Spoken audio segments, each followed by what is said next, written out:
Good morning, students. Welcome to this online class.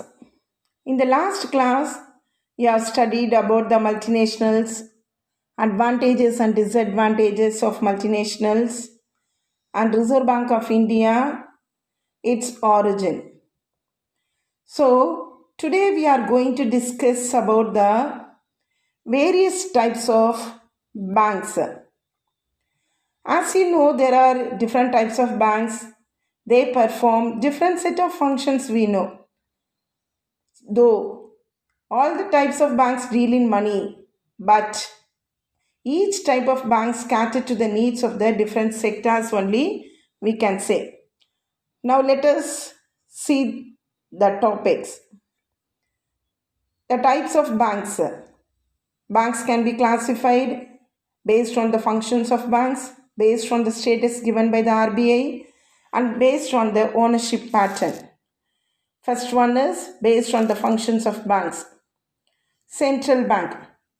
Central bank, already we have discussed in the last class, which is the central bank of our country, the Reserve Bank of India, of course. The Reserve Bank of India started its operations from April 1, 1935, and it was established with a share capital of rupees 5 crores divided into shares of rupees 100 each.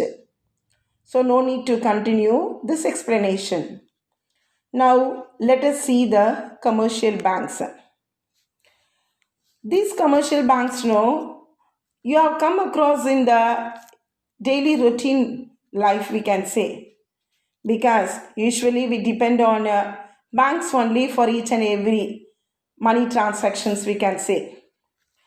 So the commercial banks, they mostly accept deposits from the public, and from the deposits only they grant loans to traders, individuals, agriculture, industries, transport, etc. For what purpose they are lending money? Only to earn more profit. So in that case, the lending is mostly comparatively very smaller amounts only, we can say.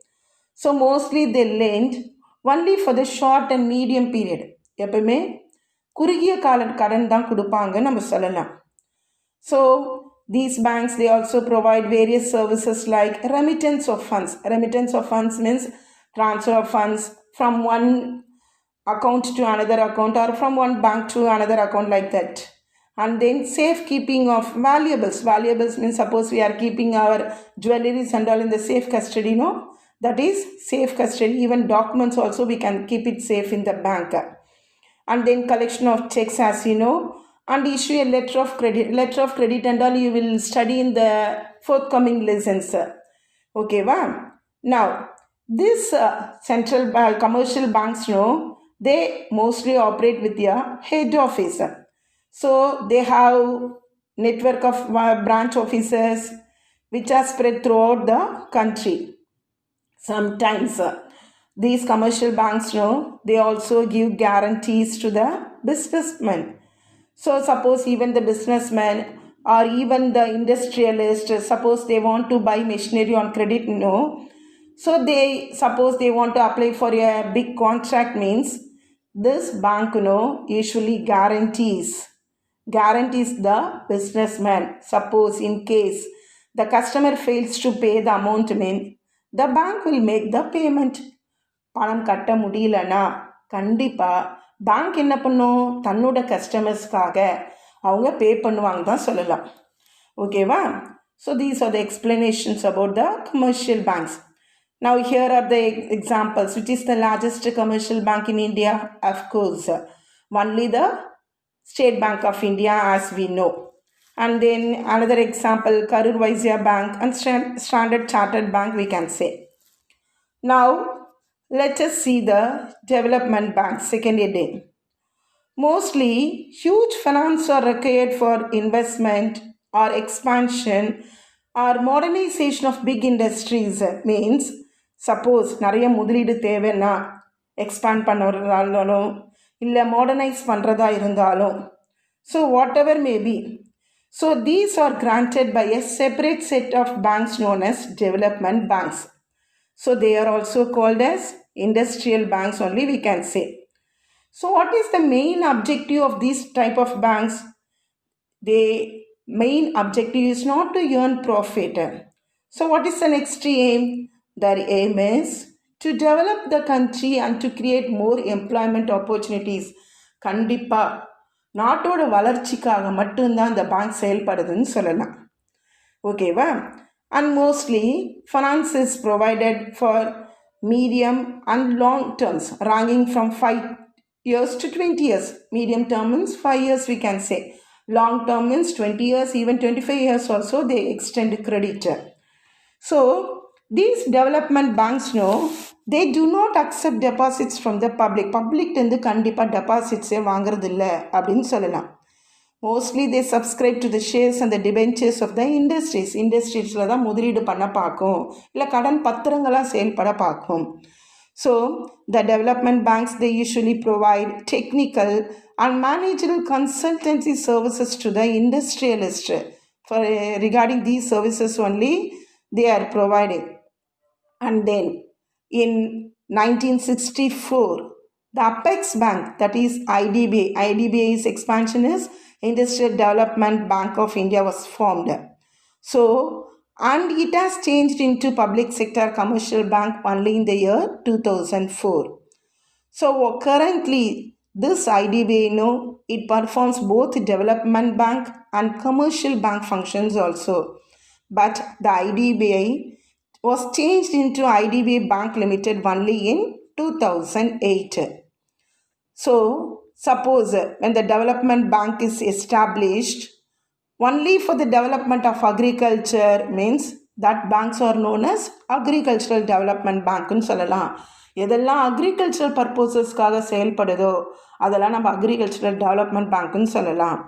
Now the example is National Bank for Agricultural and Rural Development. So here are the examples we can see. First one is Industrial Finance Corporation of India, shortly known as IFCI, and SIDBI means Small Industries Development Bank of India. So these are the examples we can say for the development banks. Okay, wow. And then next one is we can see the topic cooperative banks. So mostly all the cooperative banks in India, they are owned by the customers or the members. They are mainly farmers, small traders and others. So mostly these cooperative banks are formed only by the farmers only. So in that case, these cooperative banks in India, they are mainly based on urban based or rural based. In that case, this cooperative banking, they have 3-tier structure for short-term loans and also 2-tier structure for long-term loans. இப்போ 3-tier structuresனா state cooperative banks சொல்லலாம், next district cooperative banks and village cooperative banks. இதே 2-tier ஸ்ட்ரக்சர்னா only state cooperative banks and then district cooperative banks தான் நம்ம சொல்லலாம். So which is the apex body for these structures? Only the NABARD, popularly known as National Bank for Agricultural and Rural Development. So all the cooperatives in the Tamil Nadu are registered only under the Tamil Nadu Cooperative Societies Act 1983. See, even though they are started only for the purpose of farmers, they are controlled by both the RBI and the state government. So what is the foremost objective of these cooperative banks? They were formed only to provide service to the members for rural and agricultural development. So their main objective is not to earn profit only, we can say. And these cooperative banks, they are mostly set up in towns and villages rather than cities and all. We cannot require these cooperative banks because mostly the farmers they are living only in the village side or town side only, we can say. So compared to the other commercial banks also, they offer only less variety services only because their rules and regulations, that is their bylaws, do not permit to do as the functions of the commercial banks. ஏன்னா agricultural cooperative பேங்க்ஸால் ஒரு commercial banks sale பண்ணுற மாதிரி செயல்பட முடியாது. ஏன்னா அவங்களுக்கு அந்த rules and regulations கிடையாதுன்னு தான் நம்ம சொல்லலாம். And then next, National Cooperative Development Corporation, which is known as NCDC, was established in 1963. For what purpose? Only to provide loans and grants to the state governments and even for financing cooperative societies. Now, this NCDC, they mostly concentrates on the projects like water conservation, irrigation, agrofinance, that is rural sanitation, etc. like that. Now, let us see the examples of the cooperative banks. National Agricultural Cooperative Marketing Federation of India Limited. It was set up in 1958 and was registered under the Multi-State Cooperative Societies Act. And Tamil Nadu State Cooperative Bank, its head office is located in Chennai. And Madurai District Central Cooperative Bank Limited. There are so many cooperative banks like that. And then next one is, we can see the foreign banks. What do you mean by foreign banks? The banks mostly which have registered office in a foreign country and they have branches in India, means that banks are called as foreign banks. So mostly these banks, they will not open their offices in the villages and all, because their main purpose is to handle the interest of the multinational companies, so employees or even for other business institutions.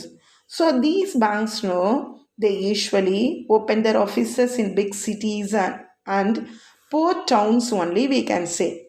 So mostly compared to the profitability earned by these banks is higher than the Indian banks only, we can say. Indian banks oda அவங்களுக்கு எவ்வளோ இருக்குது, லாபம் அதிகம் தான் நம்ம சொல்லலாம். So in 2017, actually there were 42 foreign banks in India, and most of the banks were scheduled banks only, we can say. Even though they were started as a foreign banks, they have to obey the rules and regulations of their home country, banking regulations and the RBI regulations. அது foreign கண்ட்ரியாக இருந்தாலும் அவங்களோட நாட்டோட rules and ரெகுலேஷன்ஸும் follow பண்ணணும், ஆர்பிஐயோட ரெகுலேஷன்ஸும் follow பண்ணணும். So hope you have understood clearly about these various types of banks what we have discussed. Let us conclude this session. Thank you, students.